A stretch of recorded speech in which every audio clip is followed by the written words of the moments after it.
বিসমিল্লাহির রহমানির রহিম। বাংলাদেশ জাতীয়তাবাদী দলের ময়মনসিংহ বিভাগীয় 24টি আসনকে নিয়ে আজকের এই পরিচিত মহাসমুদ্রের সভার সংগ্রামী সভাপতি, বিগত আন্দোলনের সহযোদ্ধা, মুক্তাগাছার মাটি ও মানুষের নেতা, দক্ষিণ জেলা বিএনপির সংগ্রামী আহ্বায়ক জনাব জাকির হোসেন বাবলু উপস্থিত হবেন।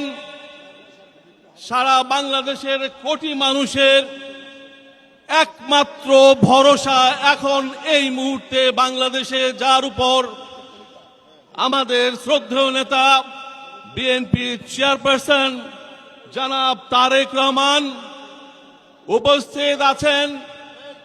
বাংলাদেশ জাতীয়তাবাদী দলের নির্বাহী কমিটির সম্মানিত উপদেষ্টা মণ্ডলীর সদস্যবৃন্দ, সহসভাপতিবৃন্দ, সম্পাদকবৃন্দ, সহ সম্পাদকবৃন্দ, নির্বাহী কমিটির সম্মানিত সদস্যবৃন্দ এবং আজকে যাদের উদ্দেশ্যে এই আয়োজন, সারা বিভাগের 24টি আসনের আগামী দিনের মনোনীত প্রার্থী ধানের শীষের এবং আমাদের সহযোগী এবং অঙ্গ সংগঠনের কেন্দ্রীয় এবং জেলার নেতৃবৃন্দ, মহানগরের নেতৃবৃন্দ, বিভিন্ন জেলা থেকে আগত আমাদের দলের তৃণমূল পর্যায়ের সকল স্তরের ভাই ও বোনেরা, সবাইকে সালাম, আসসালামু আলাইকুম।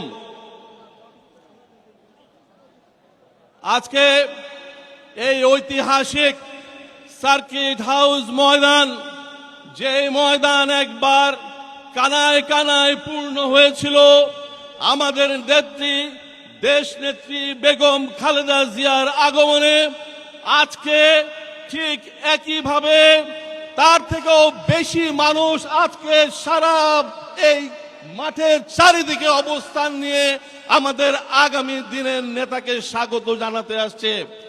আমি বলতে চাই, আমাদের এই ময়মনসিংহ বিভাগের যতগুলি আসন, আমি ময়মনসিংহ 7 ত্রিশাল আসন থেকে মনোনীত হয়ে আগামী নির্বাচনে বাংলাদেশ জাতীয়তাবাদী দলের মার্কা, শহীদ রাষ্ট্রপতি জিয়াউর রহমানের মার্কা, আমাদের দেশনেত্রী মরহুম খালেদা জিয়ার মার্কা এবং আমাদের আগামী দিনের প্রধানমন্ত্রী জনাব তারেক রহমানের মার্কা ধানের শীষে ত্রিশাল সহ 24টি আসনে আপনাদের মাধ্যমে এবং এই মিডিয়ার মাধ্যমে সারা জাতিকে ভোটদানের আহ্বান জানিয়ে আমি আমার বক্তব্য শেষ করছি। খোদা হাফেজ।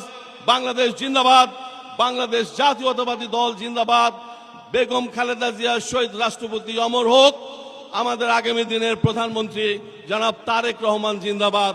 সবাইকে ধন্যবাদ।